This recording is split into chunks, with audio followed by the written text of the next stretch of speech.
¿cuál es el enfoque que yo le quiero dar a esto? Yo he sacado algunos videos hablando sobre el tema aborto, algunas cosas relativas al tema negocio. He hablado mucho sobre las mentiras que tienen que ver con las estadísticas. Ustedes se acordarán, por ejemplo, los que han seguido algo de todo esto, que mientras en Argentina se decía que morían miles de mujeres todos los años por abortos clandestinos, cuando íbamos, sin embargo, a los datos oficiales del Estado, reconocidos además como datos fiables por la OMS, encontrábamos, por ejemplo, que en el último reporte aparecían 19 casos de mujeres que han muerto en el marco de abortos inducidos. Y uno dice, bueno, 19 mujeres frente a, por ejemplo, 34.253 muertes femeninas por enfermedades vinculadas con enfermedades respiratorias. Que dicho sea de paso es una variable muy interesante porque se supone que el coronavirus a donde ataca justamente sería al sistema respiratorio sobre todas las cosas.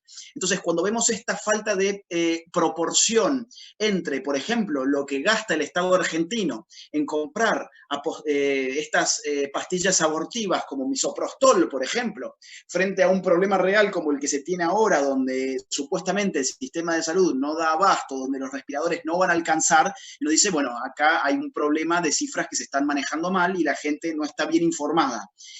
Último dato que tiene oficialmente el Estado argentino, repito, son 19 mujeres muertas en el año 2017 por la práctica del aborto clandestino. ¿Okay? No son miles, no son cientos de miles, no son 50 por minuto, como supo decir Florencia de la B en una entrevista que replicó después Clarín y toda la farándula. No, esos datos, ok, están mal. Y hay gente que puede decir, bueno, pero si son prácticas clandestinas, no se sabe bien cuántas son en total. Y yo diría, el margen de error en verdad es muy bajo, porque cuando una mujer muere en circunstancias como esa, hay peritos forenses que van a investigar de qué se trató esa muerte, ¿ok? Entonces, no es tan fácil como que una mujer se muere por un aborto clandestino y nadie se entera. Eso no funciona así, por eso insisto, la OMS, de la cual yo no confío, pero bueno, se supone que los progres confían y ponen las manos en el fuego, la OMS ha reconocido los datos argentinos en materia de salud como datos muy fiables. Dicho esto, yo no me voy a meter en ese tema. O sea, no vamos a hablar hoy de las estadísticas, no vamos a hablar de cómo nos han engañado con los números, no vamos a hablar de todos esos temas que en todo caso pueden ir al video que yo supe hacer sobre las 15 mentiras del aborto y ahí van a encontrar todos estos datos. Hoy a mí me gustaría darle a esta charla un tono geopolítico. Es decir, ¿por qué importa tanto el aborto? Esa va a ser la gran pregunta de hoy. ¿Por qué estamos desesperados por legalizar el aborto? ¿Por qué el aborto es una política pública que parece ser urgente? ¿Por qué el aborto ni siquiera cesa como demanda política en un mundo paralizado por una pandemia? ¿Por qué la ONU, por ejemplo, en la situación pandémica actual, sin embargo, dice, ok, vamos a suspender un montón de asistencia médica de distintos campos y campos y subcampos de las ciencias médicas, pero no podemos suspender los abortos. Los abortos son una práctica esencial para la salud pública. Y uno dice, pero ¿de dónde sale todo esto? Si el embarazo no es una enfermedad. Y si además, cuando vamos a los datos duros, encontramos que no es una urgencia sanitaria el tema de las muertes por aborto. Repito por enésima vez, 19 mujeres muertas según el último dato del Estado argentino, es una tragedia, porque toda muerte es una tragedia, pero no es un problema de salud pública. 19 casos no son un problema de salud pública. Entonces, otra vez, ¿por qué tanta desesperación con el tema aborto? ¿Por qué estamos tan desesperados? A eso voy a tratar de responder hoy con esta conferencia. Voy a compartir ahora la pantalla, así ustedes pueden ir siguiendo paso a paso todo esto. Alex, ¿se me está escuchando bien? Bien, eso, haceme alguna seña si algo malo pasa. Aborto y biopolítica. ¿Qué es la biopolítica? La biopolítica es un término, un concepto típico de los progres porque viene de uno de los grandes padres de la nueva izquierda, que fue Foucault. La biopolítica sería la política sobre la vida, sobre los procesos biológicos. A partir del siglo XVIII, hacia fines del siglo XVIII, dice Foucault, los estados asumen un biopoder, una biopolítica para controlar a las masas en términos de la demografía, la natalidad, la higiene pública, la sanidad, la morbilidad, todas estas variables agregadas, estas variables de tipo estadísticas que hacen a los procesos biológicos, Foucault lo llamó biopolítica. El aborto es una forma de biopolítica y eso es lo que yo voy a tratar de mostrar hoy. Es decir, hay un poder político, no solamente estatal, sino sobre todo supraestatal, supranacional, que está utilizando el aborto en clave biopolítica para manejar variables estadísticas vitales de los pueblos como la propia natalidad y la demografía. Lo vamos a ver cuidadosamente esto y para eso vamos a hablar un poquito de esto. Planned Parenthood. Ustedes están viendo en pantalla el logo no de la Planned Parenthood en su versión internacional, es decir, no de la famosa IPPF, sino de la PPFA, la Planned Parenthood Federation of America, es decir, la Planned Parenthood original. La Planned Parenthood que nació antes que la famosa IPPF, que en todo caso es una suerte de globalización de este modelo. Este modelo aparece en los Estados Unidos, aparece fundado por esta señora, Margaret Sanger, una feminista muy reconocida por el movimiento feminista y reivindicada por el movimiento feminista hoy, que en el año 1916 fundó la primera clínica de control natal en los Estados Unidos. ¿Okay? Se llamaba de esa forma, Clínica de Control Natal. Pocos años más tarde, en 1921, la misma Margaret Sanger fundó la American Birth Control League, o sea, la Liga Americana de Control Natal. Fíjense las palabras, es interesante porque esto es previo, por ejemplo, a la Segunda Guerra Mundial, donde ya el tema eugenésico va a tomar un color nazi que no va a ser una buena propaganda. Pero en ese momento estas palabras se podían pronunciar a viva voz sin generar ninguna imagen negativa, porque control natal, en definitiva, era una forma de decir eugenesia, y eugenesia todavía no estaba visto mal, porque todavía no habíamos tenido el nazismo y sus políticas eugenésicas para vincularlos con eso.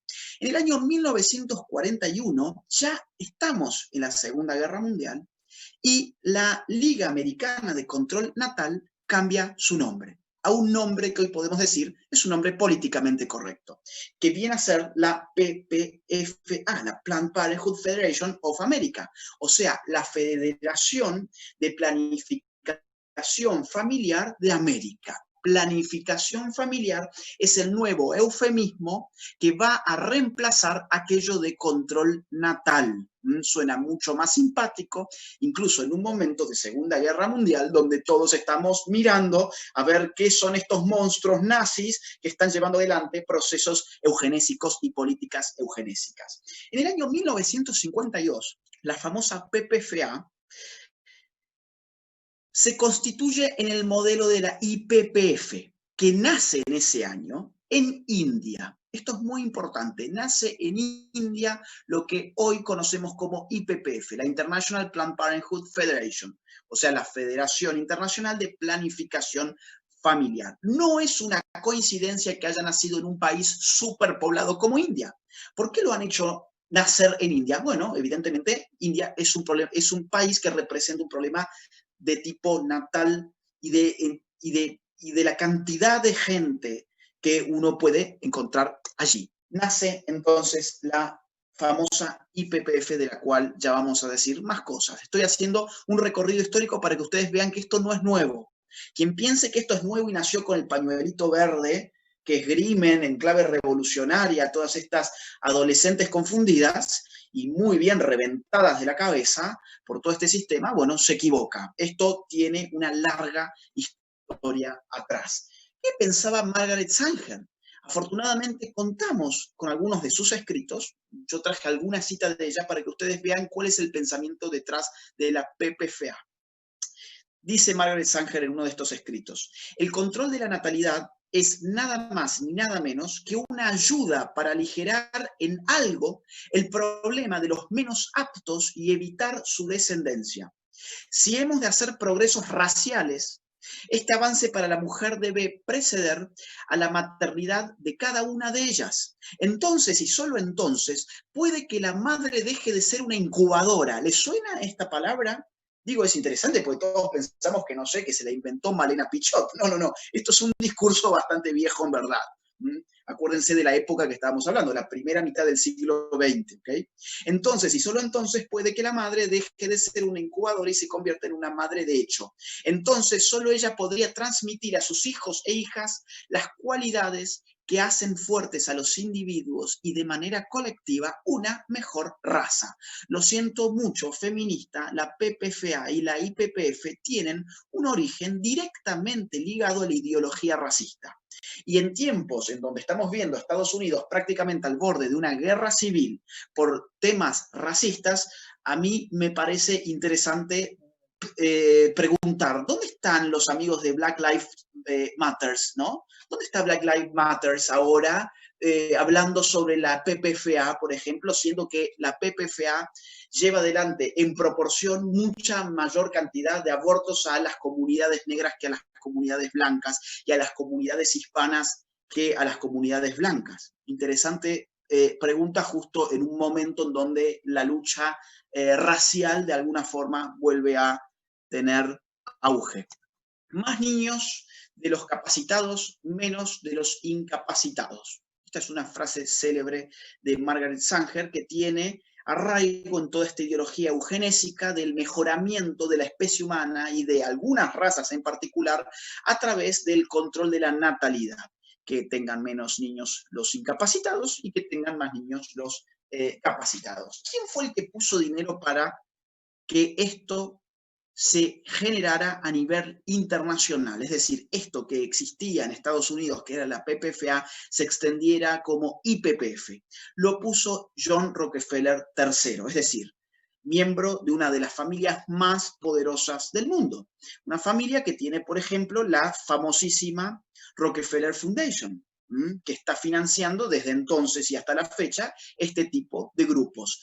No solamente ha estado detrás del financiamiento de la fundación de la famosa IPPF, sino que además ha fundado también el Consejo de Población. Vamos prestando atención a las palabras. El Consejo de Población, cuyo primer presidente fue nada menos que Frederick Osborne, uno de los fundadores de la Sociedad de Eugenesia Americana y ex secretario del Instituto Galton, que antes se llamaba Sociedad Eugenésica con asiento en Londres.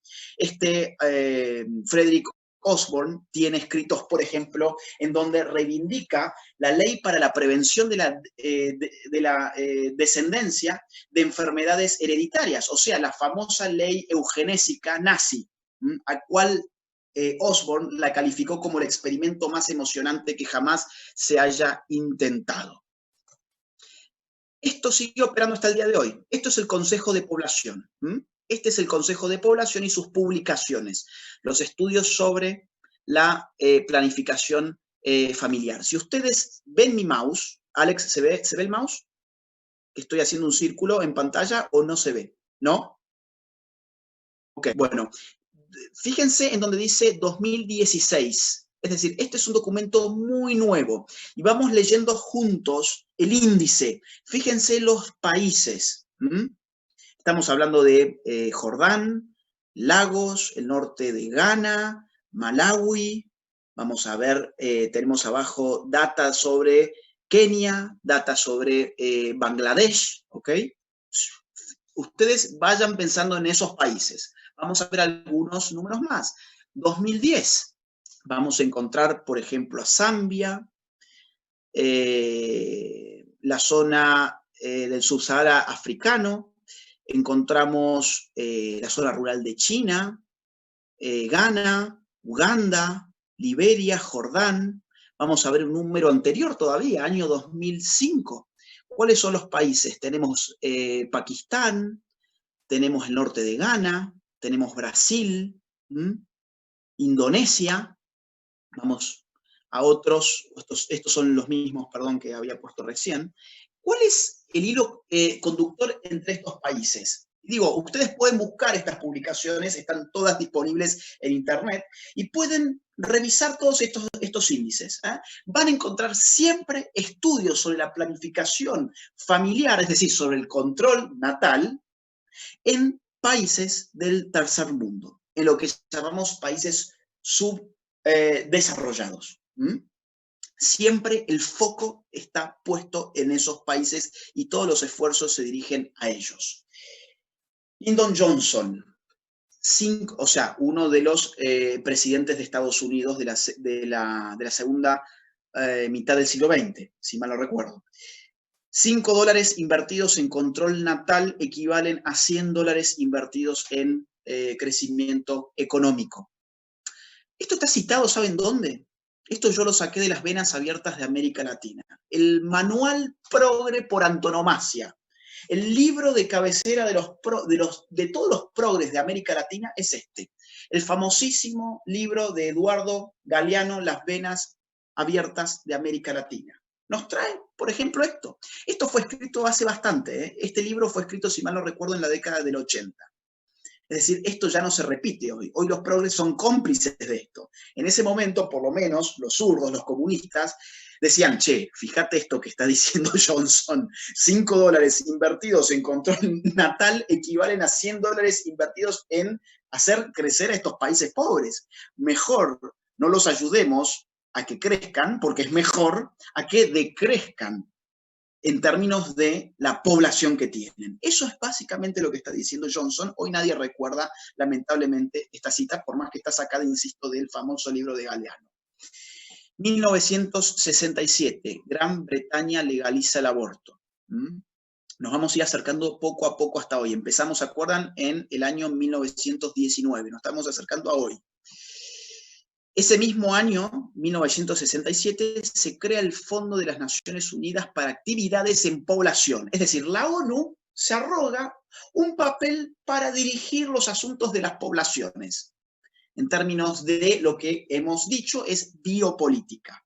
En el año 1968, o sea, al día siguiente, Robert McNamara asume la presidencia del Banco Mundial. Y allí dice lo siguiente: el rápido crecimiento demográfico es una de las mayores barreras que obstaculizan el crecimiento económico y el bienestar social de nuestros Estados miembros. Por lo tanto, una política económica pasa a ser una política natal. Controlar la natalidad en estos países es importante para impulsarlos económicamente.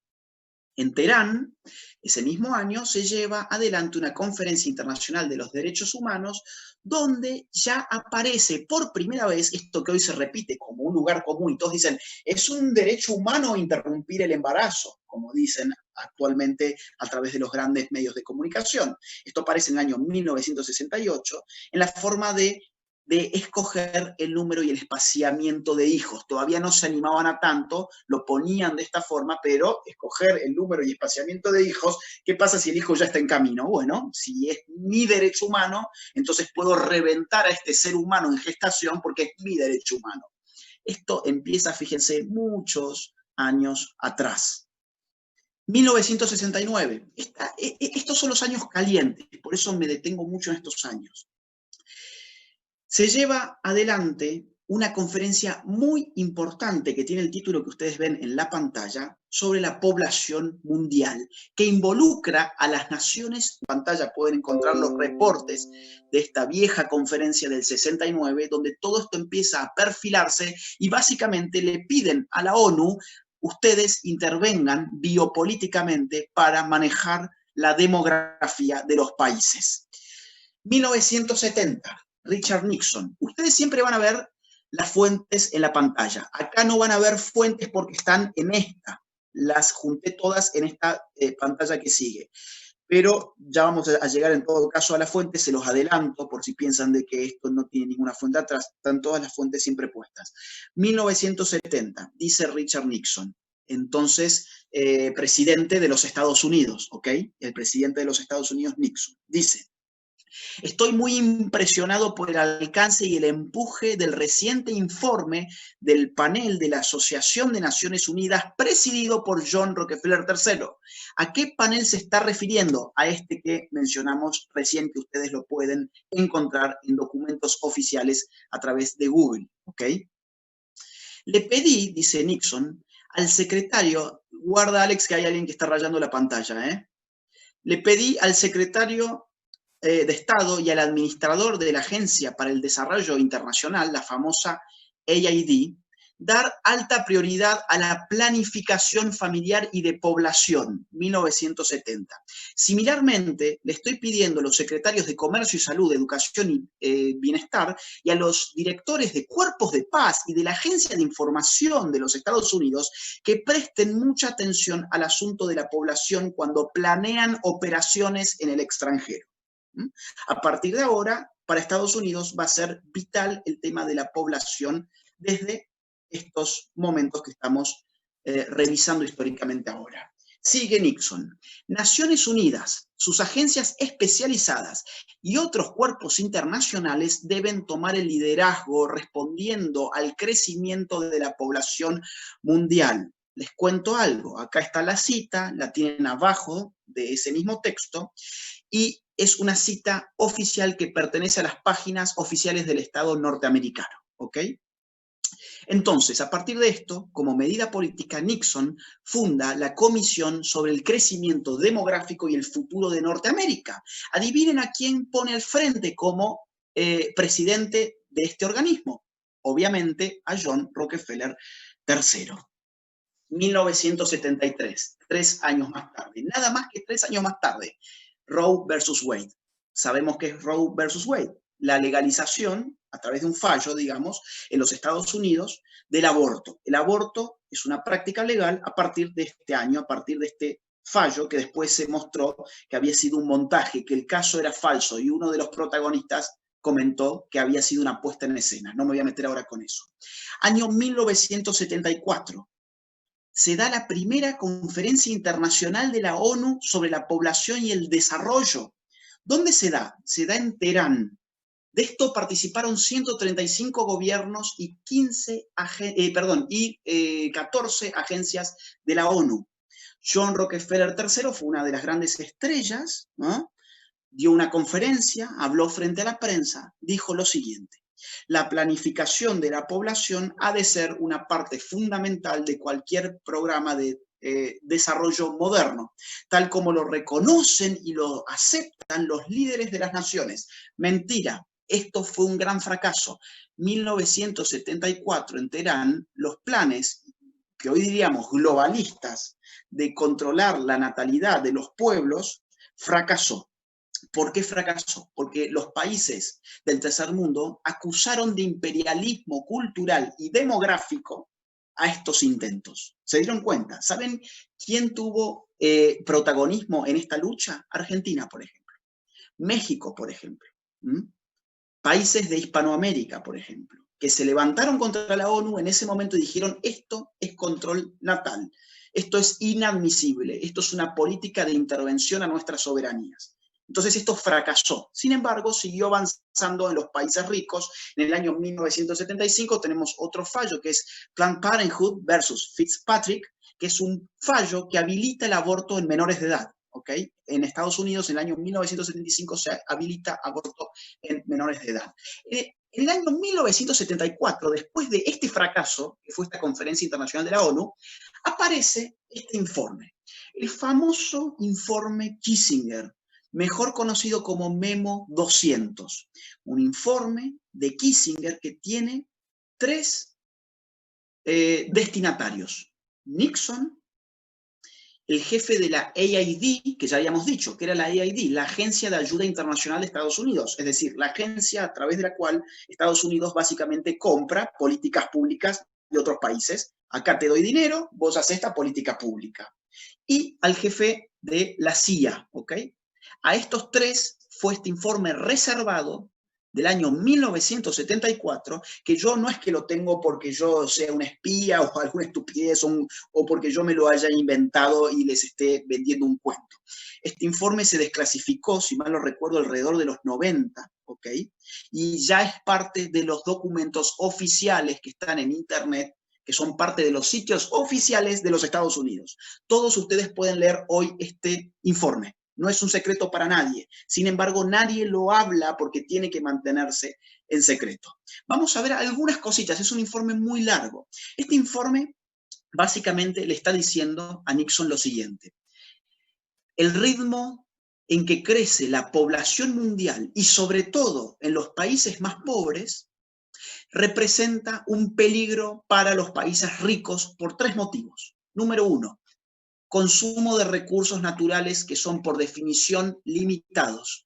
Número dos, asuntos de polución y de contaminación, el famoso ecologismo que hoy también podríamos llamar ecofeminismo. Número tres, migración que genera esta sobrenatalidad, digamos, en los países pobres.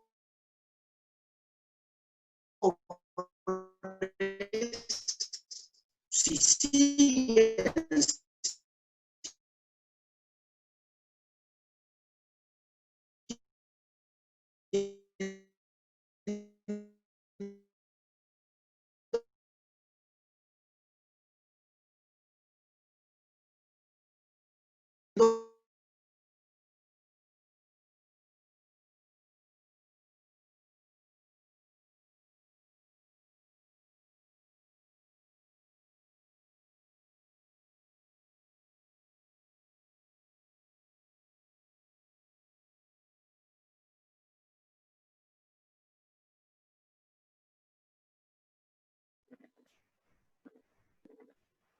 Se cortó la conexión, ¿no?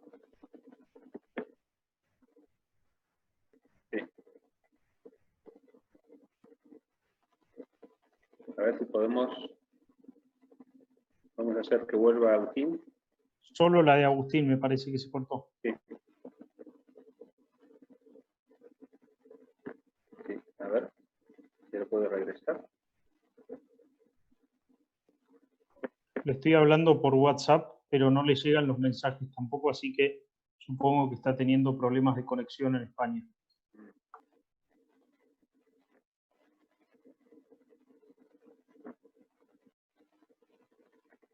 Y conectado acá.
habilitado compartir pantalla? Lo resolvemos rápidamente. Muy bien.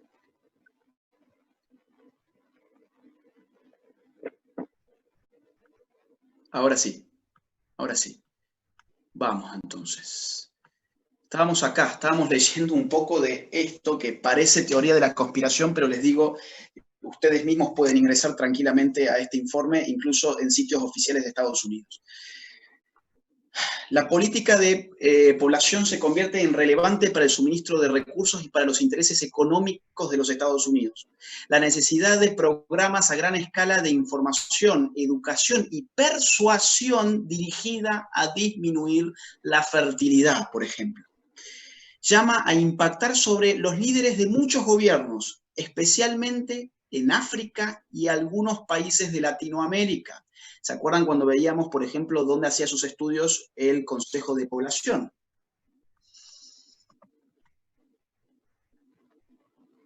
Riesgo.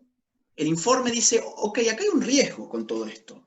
No nos olvidemos que hace algunos meses veníamos del gran fracaso que fue esa primera reunión de la ONU, donde fracasaron. Entonces este tipo acá dice, fíjense, el riesgo es este, ya lo hemos vivido. El riesgo es que algunos líderes de países menos desarrollados vean las presiones de los países desarrollados en el área de planificación familiar como una forma de imperialismo económico o racial. Esto puede crear una contrarreacción seria. ¿Cómo evitarlo? Esta parte es muy importante porque ya vamos a ver cómo han implementado todo esto. Dice Kissinger, es importante tanto en el estilo como en la sustancia evitar la evidencia de coerción. O sea, no es evitar la coerción, no, es evitar la evidencia de coerción. Vamos a coercionarlos, pero no tenemos que dejar rastros. Tenemos que persuadirlos. Dice, afirmando repetidamente que tal apoyo a estos países pobres deriva de una preocupación con respecto a, dos puntos, el derecho de la pareja individual de determinar libremente y responsablemente el número y el espaciamiento de sus hijos y a tener información, educación y los medios para lograrlo. O sea, una nebulosa. Acá no dice, por ejemplo, anticonceptivos. No. Acá dice, vos tenés el derecho humano, que ya lo habían proclamado anteriormente en Teherán, de escoger cuántos hijos vas a tener. Y si ese hijo ya está en camino bueno, es tu derecho. Vos podés masacrar dentro del vientre ese ser humano en gestación porque es tu derecho. Básicamente es lo que hoy se acepta de forma acrítica. Vamos a ver por qué no me está dejando. Ahora sí. ¿Qué ocurre? En 1975 hay otro presidente de Estados Unidos que fue Gerald Ford, que es el que termina emitiendo otro memo que adopta las sugerencias del memo de Kissinger. Y dice Ford lo siguiente, el presidente cree que el liderazgo de Estados Unidos es esencial para combatir el crecimiento poblacional y llama a impulsar evaluaciones sobre los esfuerzos de los programas de la AID, de la cual ya hemos dicho que es, como así también sobre los esfuerzos de otros grupos nacionales e internacionales. Subrayo lo internacional, porque acá se está refiriendo directamente a la ONU. Solicitar además la ayuda de otros países desarrollados y recientemente ricos. A mí me llama la atención, realmente. O sea, que una persona de la derecha como yo tenga que estar haciendo una crítica a una política imperial que viene encima desde los Estados Unidos de la década del 70 y recordarle a los zurdos que Galeano ya lo denunció en el famoso Las Venas Abiertas de América Latina, a mí me parece insólito. ¿Estos tipos se olvidaron o se hacen los estúpidos? ¿O son estúpidos? Toda esta es información pública que los zurdos ya la tenían entonces. Pero entonces, ¿convenía pegarle a Estados Unidos? Ahora parece que no. Fíjense cómo esto, acuérdense, estamos en el año 75. Nos falta mucho para llegar hasta hoy, ¿eh? Ese mismo año se da la primera conferencia internacional sobre la mujer en México. Escogieron México. Bueno, no voy a comentar mucho sobre esto para no hacerlo tan largo. 5 años más tarde, en 1980, la segunda conferencia. Y en el 85 la tercera Conferencia Internacional sobre la Mujer. Ustedes pueden ver en pantalla cómo van creciendo la cantidad de estados que forman parte de esto. En el 80 tenías 145, en el 85 ya tenías 157 estados y un plan hacia el 2000. Pero esta conferencia a mí me parece que es vital para lo que estamos hablando ahora, que es la del 94. El Cairo, la Conferencia Internacional sobre Población y el Desarrollo. El mismo título que tuvo la de Bucarest, solamente que la de Bucarest fue en el 74. Estos son 20 años más tarde, el 94. Todos ustedes pueden ingresar al informe de esta conferencia de la ONU, buscándolo como aparece en pantalla, ¿ok?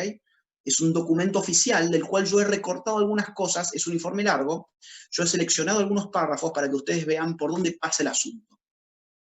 Acá tenemos un preámbulo, o sea, el informe empieza directamente así, fíjense ustedes. La Conferencia Internacional sobre la Población y el Desarrollo de 1994 se celebra en un momento decisivo de la historia de la cooperación internacional. En vista del creciente reconocimiento de la interdependencia de las cuestiones mundiales de población, desarrollo y medio ambiente, nunca ha habido tantas posibilidades de adoptar políticas socioeconómicas y macroeconómicas adecuadas para promover en todos los países el crecimiento económico sostenido en el marco del desarrollo sostenible y movilizar recursos humanos y financieros a fin de resolver problemas mundiales. Esto suena fantástico, ¿no? Todos queremos ser más ricos, bárbaro. Ahora, fíjense cómo sigue. Nunca antes ha tenido la comunidad mundial a su disposición tantos recursos, tantos conocimientos y tecnologías tan poderosas con los que fomentar el desarrollo sostenible y el crecimiento económico, si se encausan de forma idónea. Ahora bien, la utilización eficaz de los recursos, los conocimientos y las tecnologías se ven condicionadas por obstáculos económicos y políticos a nivel nacional e internacional.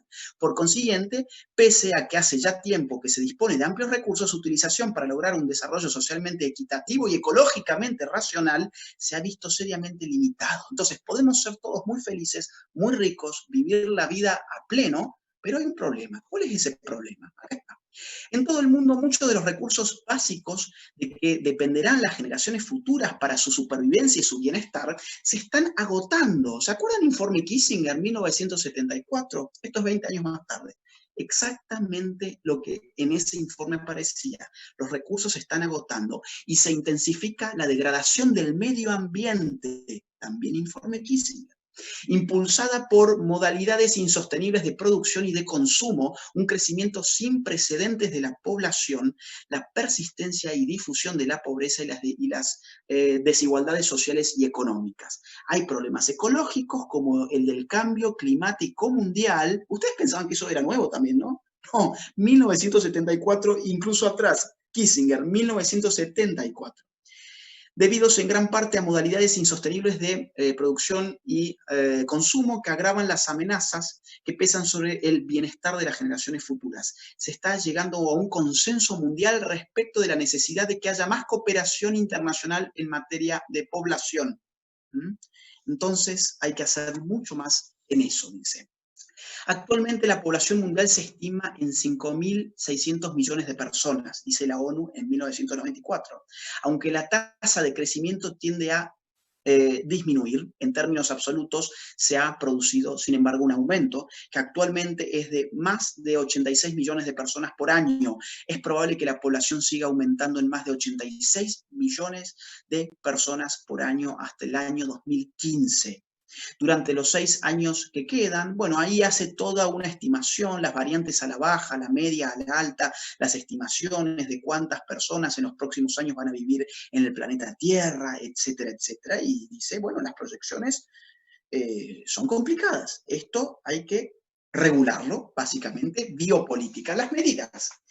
Medidas, por ejemplo, mediante el sistema de atención primaria de salud, todos los países deben esforzarse porque la salud reproductiva esté al alcance de todas las personas de edad apropiada lo antes posible y a más tardar para el año 2015. Para el año 2015 tenemos que tener salud reproductiva. ¿Qué significa? ¿Solamente anticonceptivos? No, por supuesto que hoy significa también aborto, lógicamente. La atención de la salud reproductiva en el contexto de la atención primaria de la salud debería abarcar, entre otras cosas, acá está justamente, asesoramiento, información, educación, comunicaciones y servicios en materia de planificación de la familia, planificación familiar. ¿Se acuerdan de dónde venía eso, no? PPFA y PPF. Educación y servicios de atención prenatal, parto sin riesgos, todos estaríamos de acuerdo con eso, obviamente. Y atención después del parto, lógicamente. Dice, en particular para la lactancia materna y la atención de la salud materno-infantil, bla, bla, bla. Interrupción del embarazo. Interrupción del embarazo ya aparece acá como una medida. Ya aparece acá como una medida. Más medidas. Los gobiernos y la comunidad internacional deberían utilizar todos los medios que disponen para apoyar el principio de la libertad de elección en la planificación de la familia. ¿Se acuerdan el informe Kissinger cuando decía cambiemos las palabras, ocultemos la coerción, vendamos derechos? Eso es lo que estaba diciendo ahí Kissinger. Vendamos derechos. Acá modificaron las palabras y les fue mucho mejor que en el 74. Fíjense esto, lo que subrayé con azul. Para el año 2015 deberían tratar de proporcionar acceso universal los países de la ONU a una gama completa de métodos seguros y fiables de planificación de la familia y a servicios conexos de salud reproductiva que no estén legalmente permitidos. Fíjense ustedes, o sea, me importa un cuerno si en tu estado esto no es legal. Todos los países del globo, todos los países de Naciones Unidas, o sea, del globo prácticamente, para el año 2015 deben legalizarlos, no me importa cómo, deben hacerlo. El objetivo sería ayudar a las parejas, lean esto, el objetivo sería ayudar a las parejas y a los individuos a alcanzar sus objetivos de procreación y brindarles todas las oportunidades para ejercer su derecho a tener hijos por elección. Voy a volver atrás para que veamos, a ver, ¿cómo decía esto? Fíjense el último punto. El derecho de la pareja individual a determinar libremente y responsablemente el número y el espaciamiento de sus hijos y a tener información, educación y los medios para lograrlo.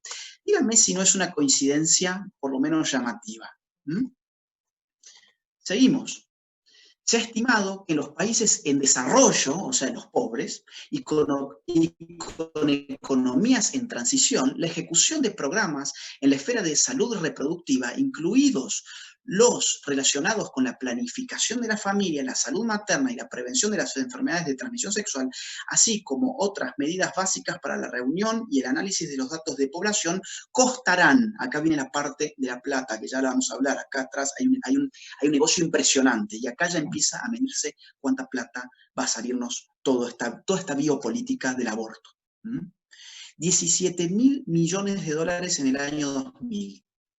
18.500 millones de dólares en el año 2005, 20.500 millones de dólares en el año 2010 y 21.700 millones de dólares en el año 2015. Esas son las estimaciones, siempre ascendentes, una oportunidad de negocio imperdible, digamos. Beijing, un año más tarde, la conferencia cuarta sobre la mujer. Acá se implementó toda la agenda de género.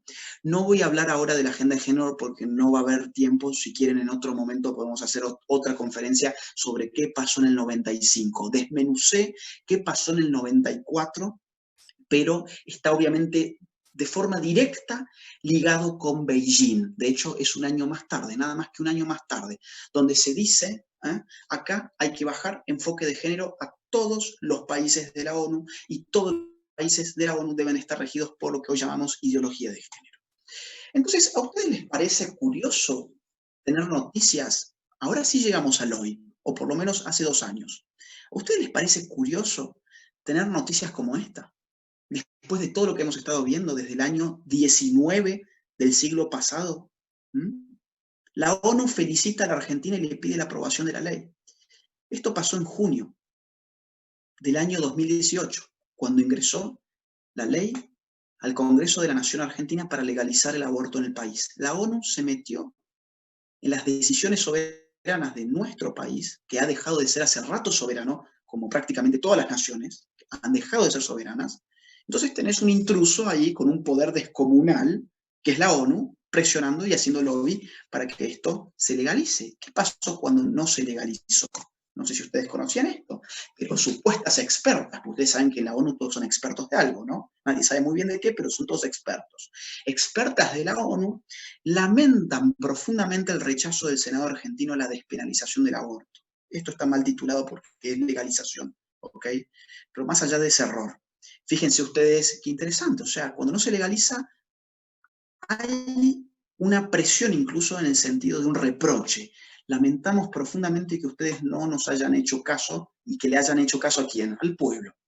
Porque si el pueblo no se movilizaba como se movilizó después de lo que pasó en la Cámara Baja, yo creo sinceramente que en la Cámara Alta también se perdía el asunto y el aborto se legalizaba en la Argentina. Hemos hablado entonces un poquito de biopolítica y de cómo atrás de esto hay intereses biopolíticos muy claros. El pañuelito verde es simplemente humo, es humo para la gilada, como decimos en Argentina, es humo para los idiotas útiles, como decía Lenin, por ejemplo, hablando de otros temas, pero la figura está clara. O sea, bueno, yo me siento revolucionario, siento que esto es una revolución y pienso que realmente las mujeres estamos cambiando el mundo y reivindicando todos nuestros derechos cercenados por el heteropatriarcado sexista y opresor. Y sin embargo, acá hay una historia muy pesada atrás, que es la que he tratado de resumir tan rápidamente. Hay una historia de intereses. ¿O qué se pensaban ustedes? ¿Que la ONU está pidiendo que sigan los abortos en medio de la pandemia porque la ONU tiene un compromiso real con los derechos de la mujer? Por favor, no seamos naif con esto. Financiamiento. Hemos hablado de YPF. YPF ha subido reportes financieros más o menos claros hasta el año 2016. A partir del 2016 ha subido 2 reportes financieros para los años subsiguientes que no tienen datos relevantes. Es puro humo, son fotitos y cosas, pero no dicen claramente a quién le han puesto la plata. Sin embargo, tenemos, por ejemplo, acá en su página oficial, estos son screenshots de las páginas oficiales, ustedes pueden ingresar si quieren, que por año su presupuesto ronda los 125 millones de dólares. 125 millones de dólares. En Argentina han financiado un montón de organizaciones abortistas, ¿ok? Las que justamente llevaron la voz cantante de la legalización del aborto en la Argentina en los últimos años. Estos son datos, si mal no recuerdo, del año 2016, que es el último año que se tiene algún informe más o menos claro. Por ejemplo, Casa Fusa. Casa Fusa ha recibido dinero de la Planned Parenthood. Centros de Estudios de Estado y Sociedad, CEDES, ha recibido dinero de Planned Parenthood. Asociación Civil Pro Amnistía recibió también dinero en el 2015 de Planned Parenthood. Asociación Católicas por el Derecho a Decidir Argentina, estas que se dicen católicas, obviamente que no lo son, hacen entrismo dentro de la Iglesia Católica, como una manera muy inteligente de hacerle creer al pueblo católico que se puede ser un buen católico y al mismo tiempo querer legalizar la masacre de seres humanos en gestación.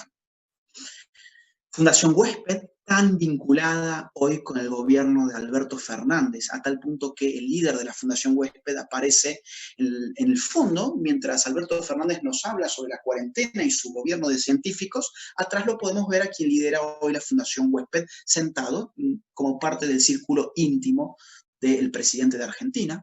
Fundación Huésped, insisto, ha recibido dinero. No nos olvidemos también que el gobierno de Macri le dio poder para escribir manuales de la famosa ESI, es decir, de la educación sexual integral. La Fundación Huésped también educa sexualmente a nuestros niños. O sea, los mismos que quieran que abortes a tu hijo son los mismos que escriben los manuales para decirte cómo lo tenés que educar, o mejor dicho, para ellos arrebatarte la posibilidad de vos educarlo y para educarlo ellos mismos, o mejor dicho, adoctrinarlos.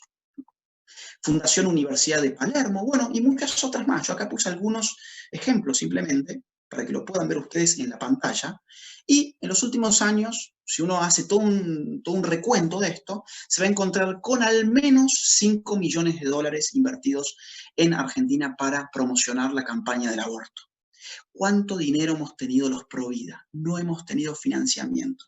Fíjense lo improvisadas que han sido nuestras marchas, las manifestaciones, la gente que como pudo hizo algún video de YouTube. Yo pagué mi propio video de YouTube.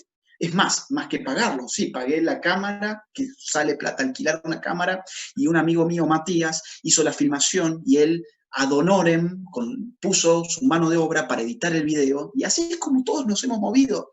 A nosotros no nos financia nadie.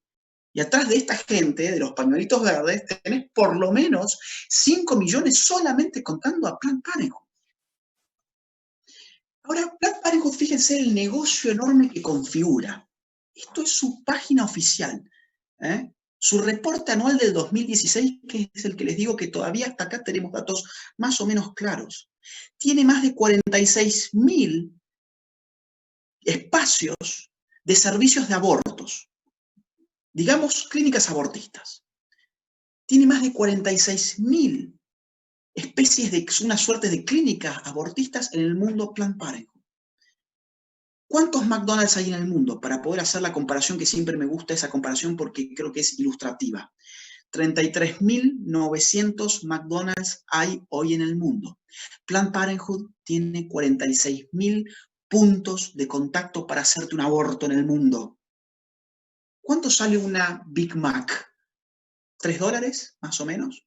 ¿$4? ¿Cuánto sale un aborto? Bueno, vamos a la página de la PPFA, de la Planned Parenthood de Estados Unidos, y acá lo vamos a tener. Un aborto dentro de los primeros 3 meses de embarazo puede costar hasta $1.500, a veces menos, pero puede costar hasta $1.500 dentro de los primeros 3 meses. Esto es, si el embarazo va más de los primeros 3 meses, lógicamente el costo sube. Es un negocio redondo. El aborto gratuito no existe por el simple motivo de que no hay nada gratis en esta vida salvo el aire que uno respira. Menciónenme una cosa gratis que haya en esta vida. No hay. Todo cuesta. Que te lo esté pagando otro con su trabajo a través de sus impuestos no significa que no haya alguien cobrando por ese servicio que se llama aborto. El aborto, cuando se legaliza, se dice que es gratuito porque no lo paga la mujer que se hace un aborto. Pero detrás de ese aborto hay millones de ciudadanos pagando sus impuestos para mantener esta maquinaria de la muerte y de la biopolítica que es el aborto. Entonces, cuidado, acá hay un negocio enorme porque encima los estados, una vez que legalizan, como nuestros sistemas de salud son tan débiles, y los hemos visto eso muy claramente ahora con lo de la pandemia, son muy débiles, colapsan, ¿qué ocurre? No pueden hacer abortos. Y aparte, cuando se legaliza el aborto, los abortos crecen porque se naturaliza, una ley siempre es pedagógica, siempre normaliza, incluso podemos pensarlo con Foucault, hay una normalización del aborto, podríamos decirlo. Entonces los abortos tienden a crecer. Fíjense Uruguay, por ejemplo, donde han crecido las prácticas abortistas desde que se legalizó a fines del año 2012. Entonces, con abortos crecientes y un Estado que legaliza, ¿qué debe hacer ese Estado? Debe terciarizar el servicio. Es decir, ahí aparece Planned Parenthood. No podés con todos los abortos que tenés que hacer una vez que lo legalizaste. Ok, no te preocupes, acá estoy yo. Instalo mis nuevas clínicas abortistas, mis puntos de aborto dentro de tu país, ahora que sí es legal. Dejo de financiar esta militancia, su militancia ya cobró, cobró y ya tuvo su éxito, ahora llega el momento de facturar, de volver esto rentable.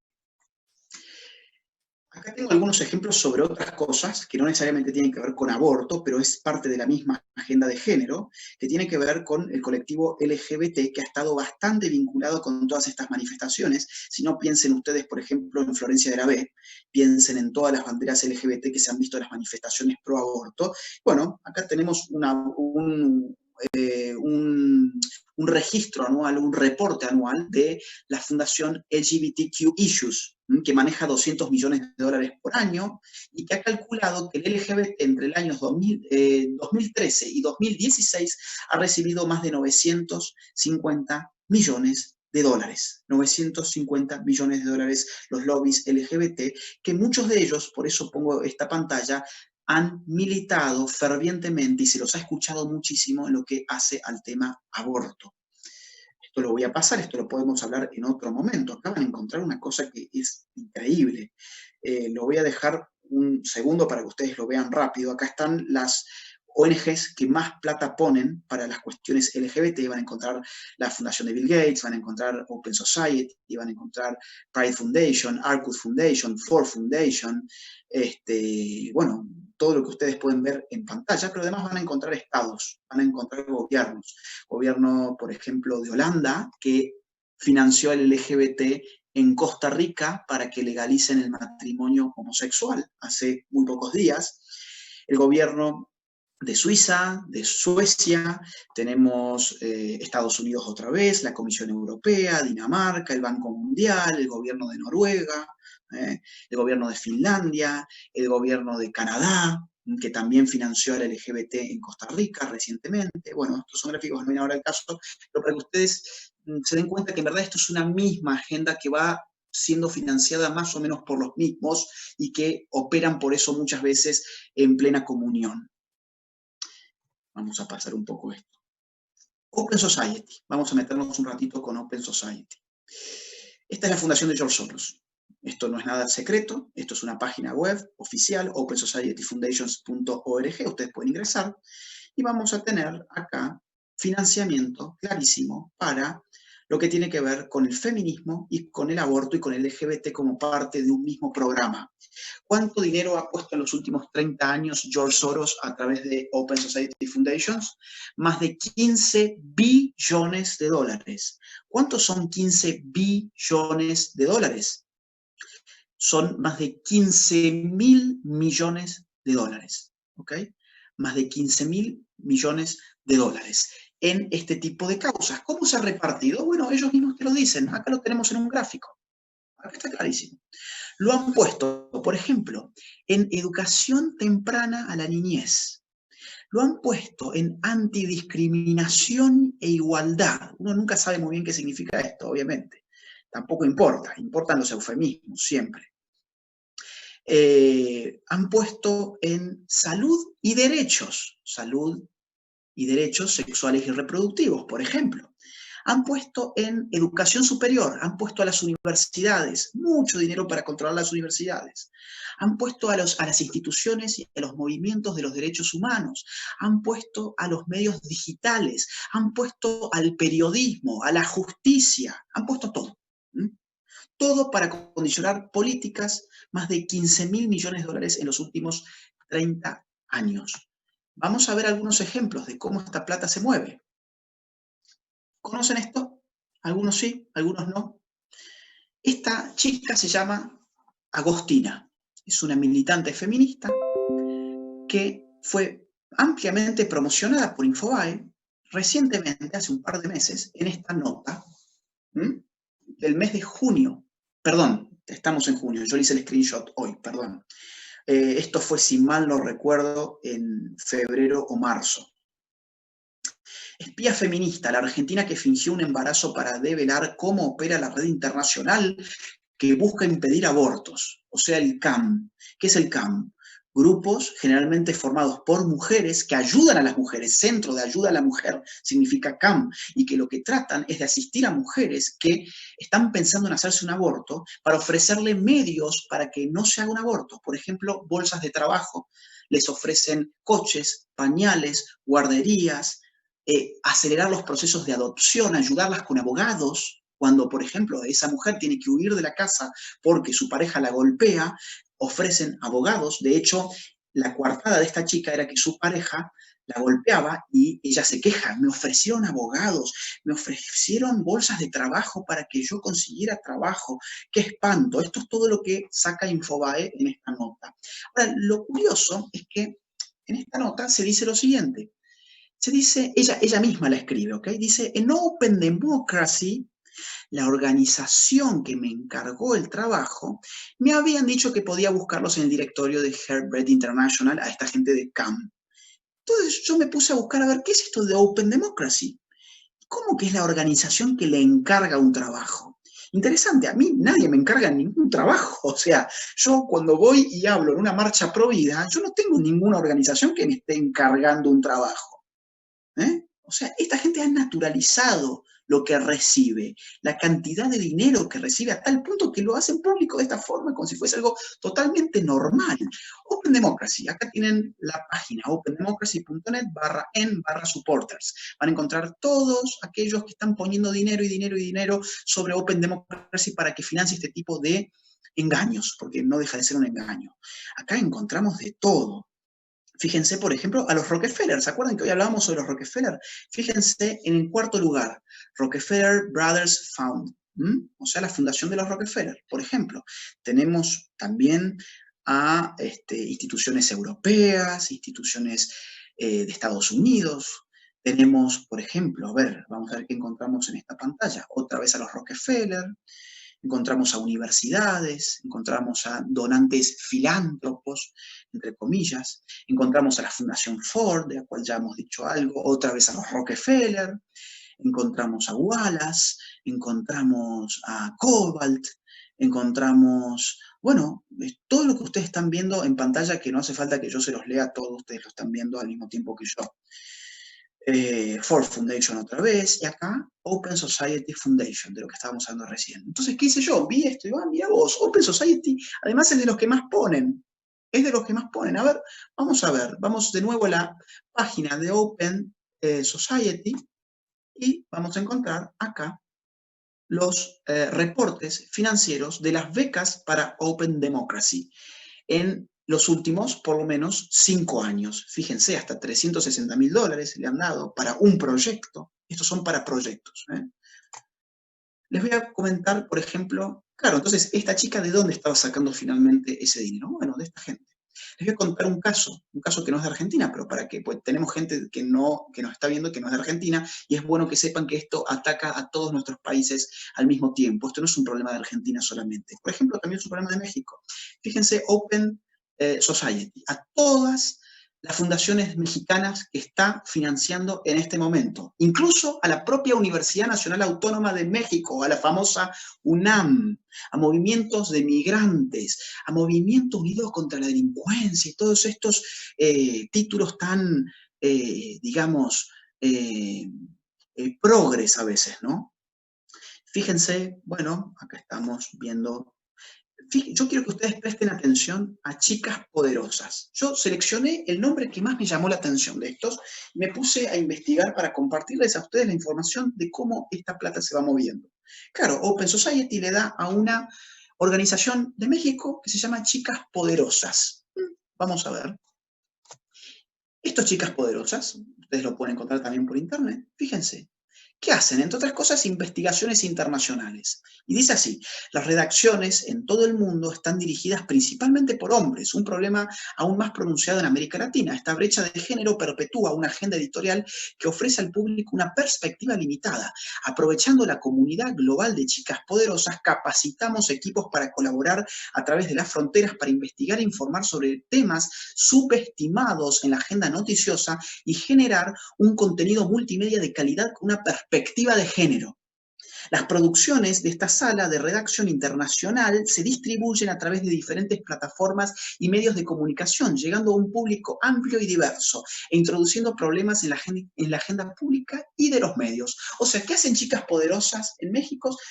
Agenda setting, o sea, setean nuestra agenda con dinero de Soros. Escriben aquellas notas que después se desparraman por medios de comunicación y forman a los periodistas, con el dinero de Open Society, forman a los periodistas para que tengan perspectiva de género. Por ejemplo, uno de los trabajos que han hecho ha sido el que ustedes están viendo en pantalla, abortar en América Latina, despenalización del aborto en América Latina. Nuestra primera investigación internacional colaborativa exploró el acceso de las mujeres al aborto en América Latina. Fue producido por 28 periodistas y diseñadoras con sede en 18 países, en un esfuerzo orgánico liderado por la comunidad de chicas poderosas argentina. Por eso traje también este caso. La investigación apareció en 15 medios de comunicación internacionales. Hacks and Hackers lo reconoció con el premio a la innovación en el flujo de trabajo. Asimismo, fue incluido en una exposición de arte en Berlín. ¿Ustedes pensaban que los pañuelitos verdes eran espontáneos? ¿Ustedes pensaban pensaban que era una revolución espontánea de mujeres hartas del sistema heteropatriarcal. Insisto, a ver, acá están los datos. ¿Quieren seguir pensando y de esa forma y por lo tanto pensando mal, pensando dándole la espalda a los datos, o quieren pensar con los datos? Si quieren pensar con los datos, hay que tomarse la red pill, digamos, ¿no? Como en Matrix. ¿Querés la pastilla azul? Tómatela y anda a la marchita. Vas a ser cool, vas a estar al lado del Ali Espósito, vas a estar al lado de lo que Miley Cyrus te dice que tenés que pensar, vas a estar de acuerdo con Página 12, con La Nación, con Clarín, con TN, con Infobae, es decir, con todos. Vas a estar de acuerdo, la vas a pasar bien, vas a ser cool, vas a ser políticamente correcto. ¿Querés tomarte la pastillita roja? Yo, decíamos, te la he ofrecido a lo largo de esta charla. Acá están. La pastilla roja se llaman datos. Y el dato tiene que llevar a replantear estas problemáticas y saber que no hay nada muy espontáneo. Si estamos desesperados en Argentina por legalizar el aborto, es porque atrás del aborto hay mucha plata, hay mucho lobby, hay mucha presión biopolítica que data de por lo menos un siglo atrás. Vamos a ver algo más, Chicas Poderosas.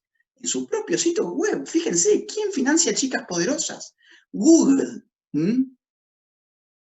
La Embajada de Estados Unidos, Open Society, entre otros más, que ustedes lo ven allí, la Agencia Sueca de Cooperación Internacional para el Desarrollo. Vamos a seguir, Stanford University, la Universidad Internacional de Florida, The Guardian, el medio de Inglaterra. Ivos, ya lo veíamos, era uno de los que más ponían en el LGBT, ¿se acuerdan?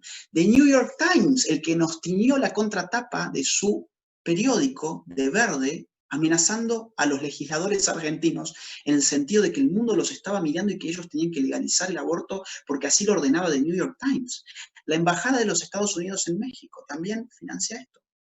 Acá está, digo, ¿quieren datos? Acá están los datos. ¿Quieren más datos? George Soros en enero de este año donó $1.000 millones más para crear una red mundial de universidades y para seguir poniéndole dinero a las universidades que hoy controla. Entonces, fíjense ustedes cómo lo presenta Infobae. Universidades contra el autoritarismo. No, a ver, acá hay una ingeniería social que obviamente hay que presentarla de forma amable. Fíjense los lazos entre Planned Parenthood y Open Society. Están dados en sus propias redes sociales. Acá no hace falta que yo esté elucubrando teorías de la conspiración con datos incomprobables. Vayan a sus redes sociales. Ahora bien, hay datos que no tenemos. ¿Cuánto habrá por debajo de la mesa? ¿Cuántos datos no serán públicos? ¿Cuánto nos estaremos perdiendo de saber? Esto lo podemos saber porque entramos en sus redes sociales y están ahí. Fíjense, Open Society. Buscamos activistas jóvenes de 22 a 30 años con base en América Latina, en la promoción de un proyecto de su propio diseño que imagine nuevas realidades feministas y fomente espacios feministas más justos, inclusivos y accesibles. Buscamos activistas jóvenes. ¿Qué hacen? ¿Por qué las buscan? Porque te quieren dar plata. ¿Querés plata? ¿Querés un sueldo fácil? Bueno, si sos una mujer feminista o no feminista, no importa. Fingí que sos feminista. Vas, tenés entre 22 y 30 años y le podés sacar una muy buena cantidad de plata a esta gente, ¿eh? Ya vamos a ver cuánto. Pero fíjense, acá tenemos a la página de Open Society en Facebook compartiendo las publicaciones de la página de Planned Parenthood. ¿Por qué razón? Bueno, porque son todos parte de lo que hoy podemos llamar ya la comunidad globalista de presión biopolítica. Warren Buffett dona más de $1.200 millones a la industria del aborto. Bill Gates y Warren Buffett, los más ricos del planeta, unidos en la anticoncepción y el aborto. Acá tenemos el sitio web de Bill y Melinda Gates Foundation, o sea, la fundación de Bill Gates y de su mujer, donde toda una sección está dedicada a la planificación familiar, que ya sabemos que es el eufemismo para no decir lo que antes se decía, que era control natal. Nos sonaba muy bien. Ford Foundation, ¿se acuerdan? Hemos hablado también de Ford. Bueno, por ejemplo, Ford Foundation le pone a Columbia University más de $27 millones, prácticamente $28 millones. ¿Qué hace Columbia con esta plata? Por ejemplo, financia a Transnacionales de la Fe. ¿Qué es Transnacionales de la Fe? Un conglomerado de medios de comunicación muy importantes de América Latina. Ustedes verán acá periodistas de 16 medios de comunicación latinoamericanos liderados por Columbia. por la Universidad de Columbia. ¿Con qué financiamiento? Con el financiamiento de la Fundación Ford. Han lanzado esto de transnacionales de la fe, que ustedes lo pueden ver, que es para pegarle a los grupos pro vida. Por eso se llama transnacionales de la fe.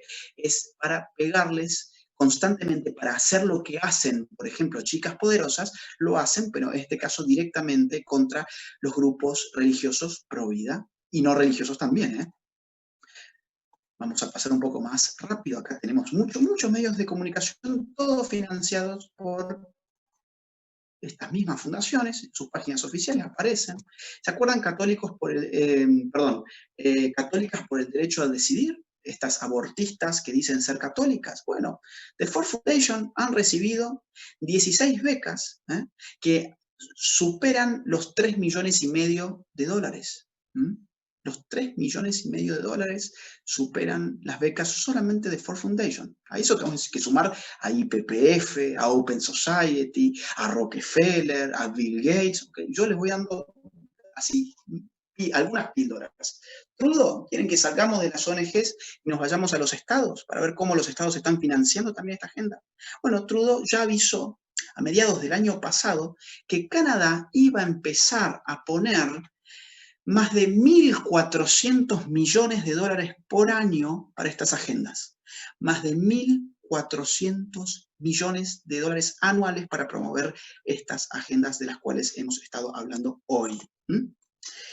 ¿Qué podemos hacer nosotros? A no desanimarse, a informarse, a tratar de informar a los demás, a asumir la responsabilidad de haberse hoy tragado la pastillita roja, asumir que la Matrix de alguna forma está ahí y que hay que combatirla y que vale la pena combatirla, pero para combatirla tenemos que aprender cómo funciona la política, tenemos que exigirle a nuestros políticos que respeten la vida, que respeten la familia, tenemos que militar muchísimo, ahora que se viene otra vez la agenda del aborto en plena pandemia. Yo no puedo decir en este momento lo que quisiera decir porque ustedes saben que muchas personas como nuestro amigo Javier Milei fue, digamos, hoy tiene una causa penal por decir qué había que hacer. Ustedes lean entre líneas, ustedes lean un poco esto de entre líneas, pero van a tratar de tocar el tema aborto a espaldas del pueblo porque saben que el pueblo reacciona y están aprovechando que estamos todos hoy encerrados. Están avanzando con estas políticas a toda velocidad. Lo que se viene es esto. Hay mucha plata atrás, hay mucho lobby internacional, hay geopolítica detrás, hay intereses natales detrás, hay biopolítica en una palabra. Yo les agradezco entonces todo este tiempo que me han dado, los que se han quedado conectados. Le agradezco a Francisco y tengo entendido que hay algunas preguntas como para finalizar este encuentro.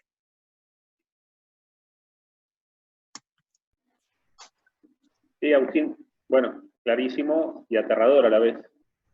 O sea, es que hace poquito habíamos tenido una charla similar, había sido más exitosa desde lo tecnológico, con un escritor, en realidad es un abogado preocupado del tema, que ha hecho una presentación en su libro, Aborto Ya se llama el libro, el doctor Pablo Yurman, y tuvimos una conferencia, como te decía, con él, donde relataba algunas de estas cuestiones. También muy interesante, les recomiendo, ese libro se ofrece en algunas pocas librerías, pero se ofrece, y hay que buscarlo. Pero así como ese libro, hay mucha gente que, así como ese libro, y como lo que vos nos señalás recién, hay mucha gente que se está ocupando de divulgar, no lo suficiente, por supuesto, lamentablemente, y falta mucha información y formación. Pero este me parece un paso muy importante que has dado, que clarifica a muchísima gente, jóvenes sobre todo. Yo pongo mucha esperanza en los jóvenes, la generación sub-35, mi generación, como decía al principio, yo tengo 46 años y mi generación, la verdad que no se ha ocupado de batallar, digo, en su conjunto como debería. Y ahí va una de las preguntas, ¿no? Uno de los chicos que estaba inscrito en esta charla dice, bueno, ¿qué pueden hacer ellos, siendo jóvenes, ante la moda de los pañuelos verdes, ante la moda de la ideología de género, y cómo pueden ellos organizarse y autodefenderse de toda esta movida que obviamente los trasciende? Es una pregunta interesante que me gustaría que vos contestes. Totalmente. Mira, a ver, yo creo que la juventud tiene un rol crucial. A las juventudes la están atacando directamente con esto. O sea, digamos, en cierta forma tu generación que vos asumís que no ha peleado lo suficiente es una generación que ya está de vuelta de alguna forma, ¿no? Ahora, quienes van a sufrir todo lo que está pasando hoy, quienes van a tener la cabeza reventada en un par de años, que no van a saber ni siquiera cuál es su sexo, por ejemplo. O sea, imagínate hasta dónde te tienen que reventar la cabeza para que incluso no sepas ni siquiera cuál es tu sexo. Te han reventado la familia, te han reventado la identidad, te han reventado la nacionalidad, te han reventado la religión, te han reventado todo aquello a lo que hace a una identidad sólida, con fundamentos claros, con fundamentos sólidos, te lo han descuartizado. A tu generación esto no le va, digamos, a pegar. A los que sí les van a pegar es a los jóvenes, que son los que tienen que reaccionar hoy. ¿Cómo se reacciona? Yo diría, número uno, informándose siempre con fuentes válidas. Hay muchas teorías de la conspiración que a veces son atractivas. De hecho, muchos videos míos, por ejemplo, no tienen éxito porque veo que hay otros que le meten toda una conspiración detrás de datos que no prueban, que no confirman, que no ponen en pantalla. Entonces yo siempre me ajusto a lo que es dato público. Por ahí no es lo más escandaloso, pero por lo menos yo digo, miren, yo muestro lo que hay. Yo lo que no hay, que sé que hay mucho, que no se publica, yo no puedo intuirlo. No sería serio. Entonces, infórmense con información que sea confiable. A veces uno puede caer. En el mundo de las fake news, todos caemos. En el mundo de Internet, todos podemos caer. O sea, yo he caído, todos podemos caer. Pero la regla tiene que ser siempre tratar de chequear que la información que uno está manejando sea la información correcta. Segundo punto, formarse. Un dato, o sea, tener una lluvia de datos en la cabeza no sirve de nada.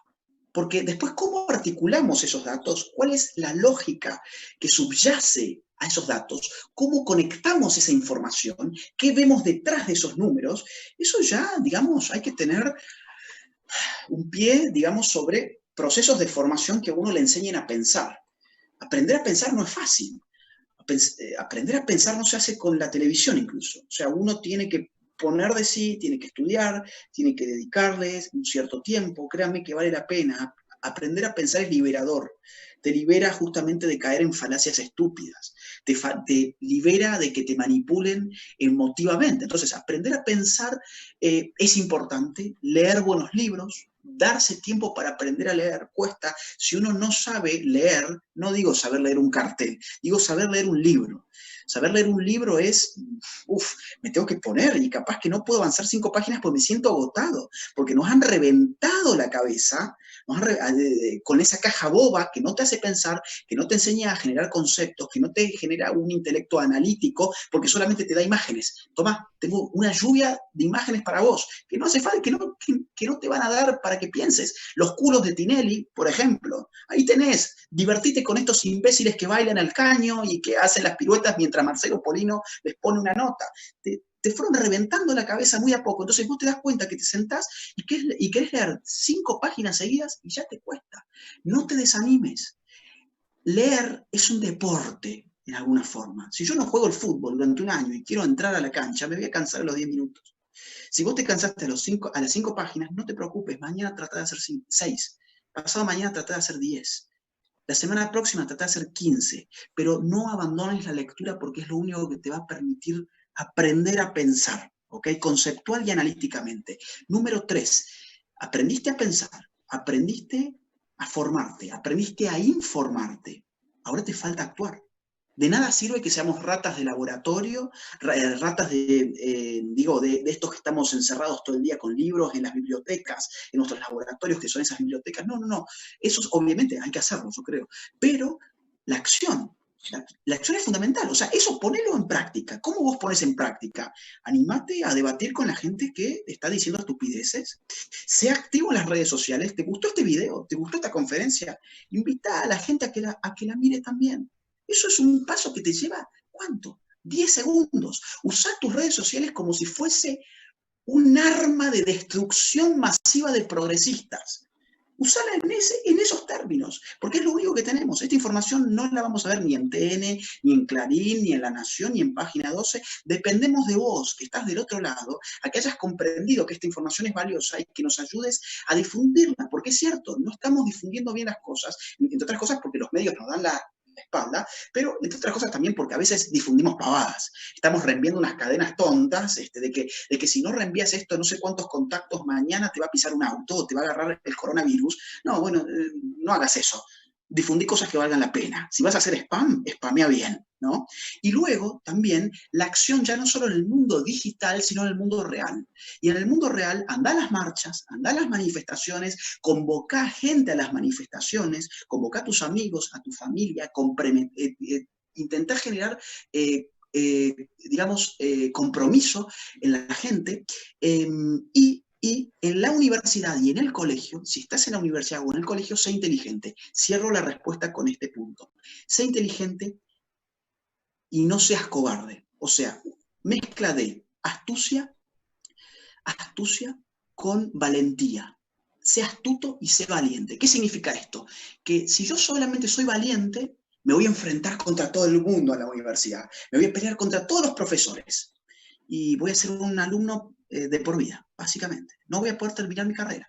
Me van a reventar, me voy a cruzar alguno que va a ser muy autoritario, y suelen ser muy autoritarios. A los profesores les pagan para ellos darte clase a vos, no para que vos le des una clase a ellos, por más que vos puedas darle una clase a ellos. Ocurre que si vos le das una clase a ellos y les reventás el relato, vas a tener un problema con ese tipo, porque el tipo se va a sentir amenazado. Y está muy bien, pero vos no te vas a recibir nunca más. Entonces, astucia, si vos ves que con ese profesor vos no podés ser un kamikaze, porque acá no hace falta tipos que se inmolen de esa forma, no digas nada, decí lo que el tipo quiere escuchar en los exámenes, pero en el recreo y en las juntadas con tus compañeros de universidad, fija tu postura. ¿Se acuerdan de lo que el profesor nos dijo en la clase pasada? Yo no estoy de acuerdo por esto y esto. Entonces, lo único que importa es que vos influyas sobre los alumnos. El profesor no es influenciable por vos, porque otra vez, a él le pagan para influenciarte a vos, no le vas a cambiar la cabeza. Ahora, sí le podés cambiar la cabeza a tus compañeros y eso vale muchísimo. Juntate con gente que piense como vos en la universidad y en el colegio. Hay mucha gente que me dice, ay, pero yo temo perder mis amigos si yo les digo que yo te sigo a vos. Te juro, hay muchos chicos que me han dicho eso. Yo temo perder. Yo, mirá, si vos perdés tus amigos por seguirme a mí, entonces, ¿son realmente tus amigos? Sería la pregunta que yo me haría. O sea, si tus amigos van a dejar de ser tus amigos porque vos estás a favor de la vida, por ejemplo, a favor de la familia, a favor de la libertad, ¿valen la pena estos sujetos como amigos o serán tiempo de que te busques otros amigos mejores, ¿no? Lo dejo ahí. Entonces, armar grupos con gente que piense como vos y empezar a expandir, que todo eso se convierta en militancia universitaria. ¿Podés fundar un centro de estudiantes? Adelante. La otra vez tuve una charla con un chico que ha fundado su propio centro de estudiantes y lo que están haciendo es fabuloso. Entonces, hay que ir tomando todos esos espacios de abajo hacia arriba, porque hemos visto que de arriba hacia abajo solamente ellos reciben la plata y ellos tienen a favor todo ese lobby. Bueno, lo que decís, te voy a sumar una cosita, sí. y te la voy a atar a esta reunión de Zoom que hicimos, fallida al principio, pero exitosa al final, que se pudo completar gracias al apoyo de la Fundación Libre y la Fundación Cruz del Sur. Si no hubiera sido por ellos, no podríamos tener ahora mismo la conexión a YouTube. Y además de ellos, me gustaría nombrar también al Frente Joven, todas organizaciones de jóvenes en las cuales los jóvenes de cualquier punto de Argentina también pueden vincularse, sumarse y trabajar y sentirse también fortalecidos con la mirada de jóvenes que están formados, que están organizados, que están entusiasmados y muy bien formados y que permanentemente están organizando actividades también. Hay otras organizaciones, por supuesto, también, pero estas tres puntualmente me gustaría nombrar. Tengo buena relación con las tres, pero dos de ellas, como decía recién, nos ayudaron, nos dieron una mano hoy, por eso me gustaría destacarlas. Pero sí, está claro que la organización, por supuesto, nos da un respaldo. Yo tengo a mi hijo Agustín, que tiene solamente 13 años, y que todo el año pasado estuvo yendo con el pañuelo celeste a la escuela. Qué bueno. a contramano de muchas compañeras que van ya con pañuelito verde, increíblemente, chicas muy chiquititas ya adoctrinadas. Y es muchas veces contra eso con los que hay que pelear, ¿no? Contra la ignorancia, contra la falta de formación, de claridad, y el perseguir una moda, ¿no? Y yo lo veo también en muchos legisladores, inclusive, legisladoras, que seguramente no tienen ni idea de todo lo que vos acabas de presentar, ni siquiera lo intuyen. Obviamente, de Dalton no se hicieron hablar y del informe física tampoco, sin embargo, están entusiasmados con los lemas, porque los lemas los han pintado muy bonitos, han pintado muy, muy atractivo esto de la posibilidad de que las mujeres se liberen, ¿no? Se liberen no sé de qué, porque yo no conozco ninguna mujer tan atada como para necesitar abortar y de esa manera sentirse más libre. La verdad que más bien los efectos que produce el aborto son absolutamente lo contrario. En ese sentido, una de las preguntas de uno de los participantes tiene que ver con eso, si está mensurado, evaluado, estudiado de alguna manera, los efectos que producen en las mujeres los abortos. Porque a veces se piensa en salud pública y se dice, vamos a proteger, al menos esos son los lemas, vamos a proteger la salud de la mujer en sus tres dimensiones, social, física y emocional. Y después del aborto, ¿qué pasa? Y en ese sentido, evidentemente, el Estado y todas estas organizaciones dejan solas a las mujeres que abortan y no las acompañan en ese proceso tan traumático que implica un aborto. Entonces, la pregunta concreta de este asistente a nuestra charla está vinculada a eso, de cuáles son los efectos, cómo está estudiado los efectos sobre las mujeres que han abortado. Mira, a ver, en primer lugar, el eslogan que vos has planteado y los eslogans que ellos ponen sobre la mesa son muy buenos. Aborto legal, seguro y gratuito, por ejemplo. Ya nos hemos metido con lo gratuito, que es falso. Ahora me voy a meter con lo seguro, que también es falso. No existe tal cosa como un aborto seguro. ¿Por qué razón? Porque es una práctica tan invasiva que siempre genera algún tipo de riesgo. Tanto así que en Argentina tenemos casos de mujeres que han muerto tras acceder a supuestos abortos legales, seguros y gratuitos, de los cuales la prensa no ha dicho nada. Hay una chica, por ejemplo, pobrecita de 16 años, de apellido Jones, creo que su nombre era Katia, ¿cómo era, perdón? Kayla Jones. Kayla Jones, exacto, Kayla Jones, del norte de Argentina, que tenía, si mal no recuerdo, 16 años, cuando accedió a un aborto seguro, legal y gratuito, ¿ok? Lo único que fue cierto es que era legal, porque se lo legalizó la justicia argentina. Ahora, no fue gratuito, y tampoco fue seguro, porque Kayla Jones se murió. Kayla Jones murió. Y nadie dijo absolutamente nada, salvo los amigos de Frente Joven, salvo los grupos pro vida, que no tenemos ninguna resonancia mediática real, porque todo esto se tiene que esconder. O sea, esto era una bomba, era un torpedo en la flota del discurso abortista. Pero escúchame, ¿eso querés legalizar vos? ¿No será mejor decir... ¿Por qué una mujer llega a una instancia en la cual quiere abortar? ¿No es mejor reconocer que si una mujer quiere abortar es porque en el fondo hay una situación sociológica, económica, familiar, psicológica que resolver? ¿No habría que ir a tratar de resolver las causas que están en la base de ese problema que es el aborto? En vez de decir, bueno, ok, listo, no me importa, toma el aborto, lo querés. Ahora, tu situación sociológica, tu situación familiar, tu situación psicológica, queda exactamente igual que antes, si es que sobrevivís. Porque hay mujeres, insisto, que mueren en esto. El caso psicológico es muy interesante. Nunca se habla del síndrome posaborto, que es una serie de consecuencias negativas a nivel psicológico que muchísimas mujeres padecen en torno a esto, y que se ha confirmado, por ejemplo, en encuestas que se han hecho en Francia, donde en Francia el aborto es legal, si mal no recuerdo, desde mediados de la década del 70 más o menos, si mal no recuerdo, hasta la fecha, o sea, ya vienen con toda una experiencia de abortos durante muchos y muchos años, y las encuestas muestran que las mujeres que han abortado, la mayoría de ellas afirman haber padecido problemas psicológicos vinculados con la práctica abortista. Estas fuentes están, por ejemplo, en mi video Las 15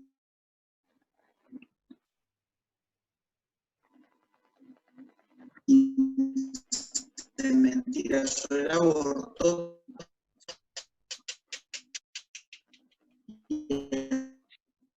Veo esto un poco trabado. Hola, hola, hola. ¿Se escucha? Sí, ¿Se escucha, perdón?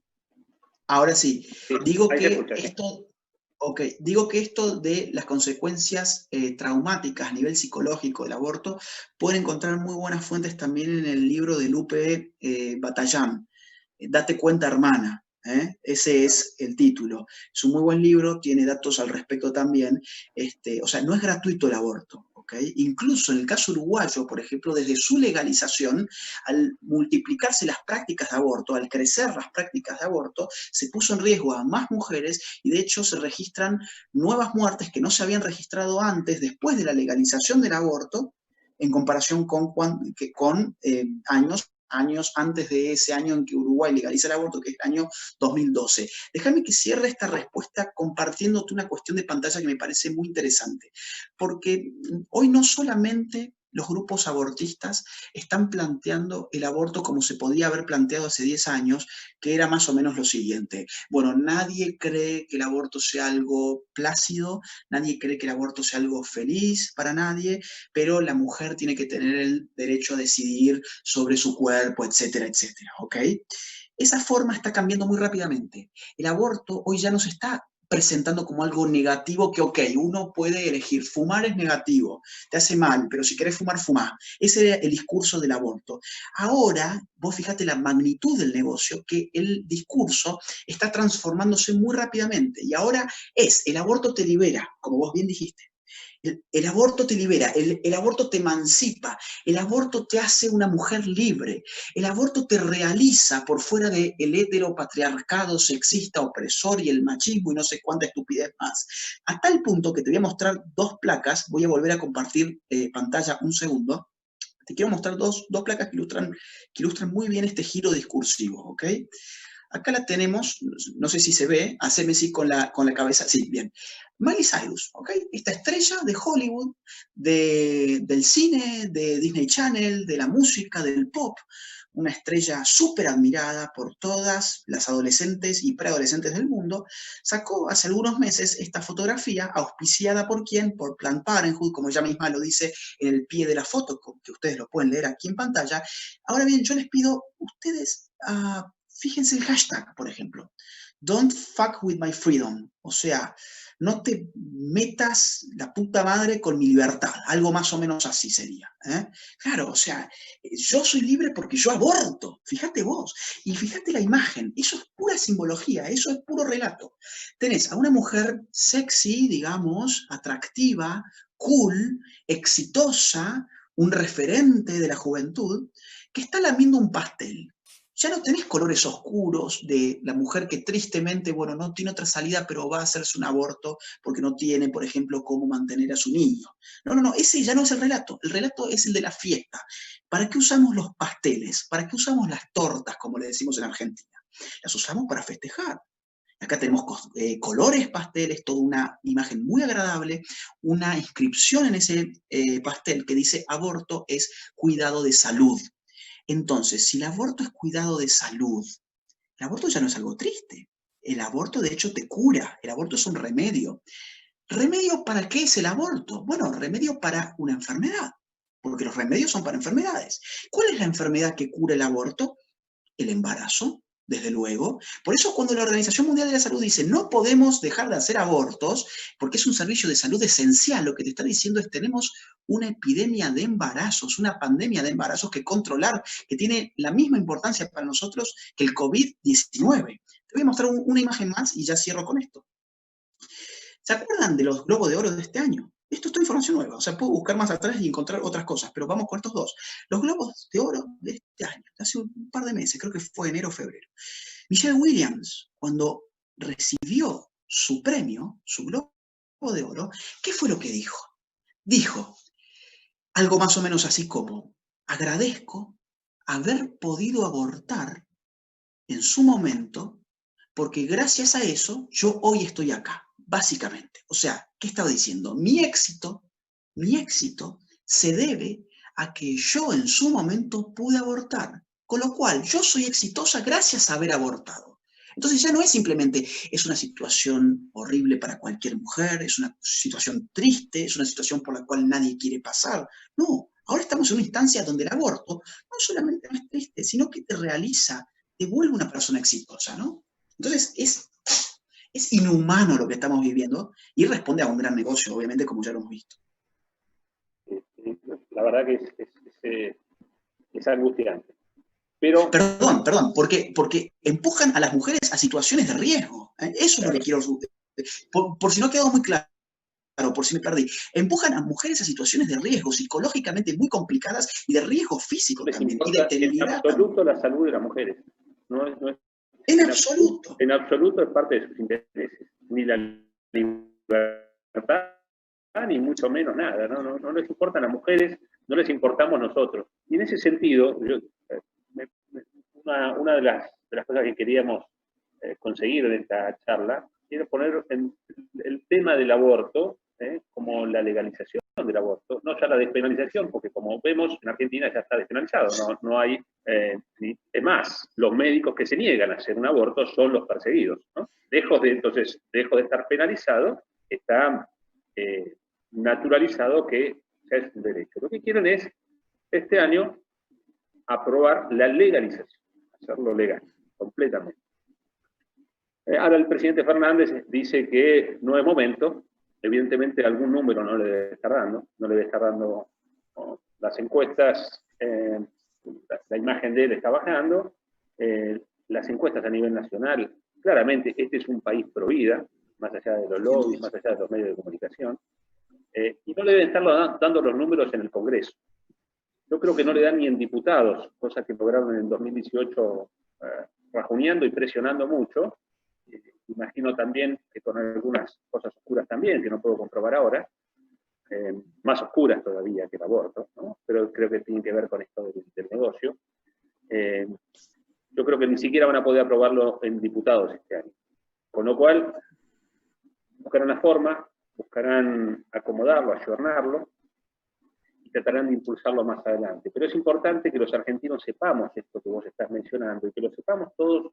En este momento, como decías, hay gente de distintos lugares de América. Evidentemente, los intereses detrás del aborto son intereses contrarios a los que deberíamos tener nosotros como país. Argentina necesita crecer demográficamente. Ahora, si la decisión mayoritaria de los argentinos expresadas en el Congreso es: no, nosotros no necesitamos crecer, nosotros necesitamos achicar nuestras familias, achicar la natalidad, obviamente ese discurso, esa resolución va a encontrarnos siempre a nosotros enemistados. Nosotros vamos a enfrentarnos siempre a esa visión y siempre vamos a luchar por nuestra soberanía. Y acá está en juego nuestra soberanía, está en juego nuestra cultura, está en juego todo lo que nos da sustento. Por eso vamos a luchar con fuerza y vamos a luchar, lo aprueben o no lo aprueben, vamos a seguir luchando, vamos a seguir organizando. Yo te quiero despedir porque allá en España es más de la 1 de la mañana. Sí. Porque te vi más temprano en live Instagram y no se te ve siquiera rojo los ojos, así que te vamos a dejar descansar. Esta es una lucha que no tiene vacaciones, Francisco. Es una lucha 24/7, digamos, ¿no? 24/7, y así tiene que ser, porque si no nos pasan por arriba. Y como vos decís, esto en el fondo es un tema que se mete contra un montón de valores: la vida, la familia, la soberanía, la cultura. Están haciendo de los úteros de nuestras mujeres, de las mujeres argentinas, una tumba. Eso es lo que están haciendo. Bueno, te agradezco tu valentía, te agradezco la generosidad de habernos brindado este tiempo. Obviamente lo va a poder disfrutar mucha gente también la charla y enterarse de muchas novedades a través de YouTube. Lo vamos a colgar y tratar de multiplicar en las redes sociales. La semana que viene vamos a hacer una charla específicamente con el doctor en historia, Sebastián Sánchez, que es mi hermano mayor, vamos a hablar de lo que pasó en Argentina desde el 85 en adelante, todos los procesos que se fueron dando, profundizando un poco más lo que vos expresaste hoy con mucha claridad, pero dándole un contenido vos más global. Nosotros nos vamos a ocupar la semana que viene y vamos a seguir con charlas que está organizando Alex, que está coordinando todo esto con mucho gusto. Bueno, te agradezco enormemente. Gracias, Agustín, por todos los esfuerzos que haces. Un gran abrazo. Muchas gracias a vos, Francisco, por estar firme desde la política representando al pueblo pro vida. Y me animo en ese sentido a llamar a la gente pro vida que te apoye, porque los políticos pro vida necesitan del apoyo de la gente. Muchas veces nosotros nos quejamos, no hay políticos pro vida, no nos representan. Bueno, tenemos acá uno que sí nos representa, entonces apoyemos, acerquémonos a ver cómo se puede apoyar, qué se puede hacer, en fin. Gracias a vos, gracias. Infinitas gracias por todo lo que estás haciendo y gracias a toda la gente que ha estado del otro lado durante estas más de 2 horas. Un fuerte abrazo y será hasta la próxima. Un abrazo. Adiós, gracias a todos.